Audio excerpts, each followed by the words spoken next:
sinabi ko yung ginawa ng principal namin na pinayagan niya yung mga bakla na mag-uniform ng tulad ng uniform naming mga pambabae. Kasi, Sabi ko tulad na lang ng ng pinayagan ng principal natin na mag-uniform yung mga bakla ng pang-uniform ng mga pambabae. Kasi may mga hindi agree sa mga mga bakla na mag-uniform ng female uniform. Kaya depende pa rin yan sa sitwasyon, sir. Sabi ko gano'n. Sabi naman niya sa akin very good. Sabi niya, nakuha mo yung exact explanation na dapat hindi lang yung gusto mo or yung opinion mo lang yung dapat mong pakinggan. Sabi niya sa akin. Ayun, sabi ko naman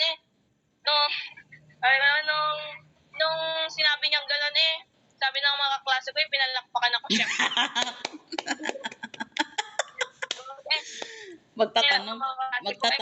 magtatanong pa nga sana ako sa'yo kung walang palakpak ba? Pinalakpakan. Tapos sabi ng mga kaklase ko nag-iba. Sabi niya, nag-iba ka na, Denise. Noong grade 11, hindi gumagana yung utak mo sa recitation. Ngayon, gumagana na sa'yo.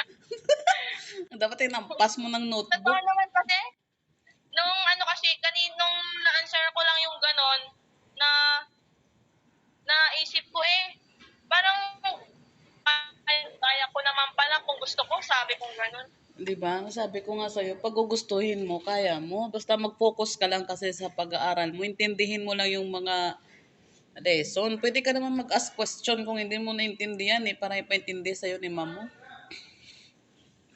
True.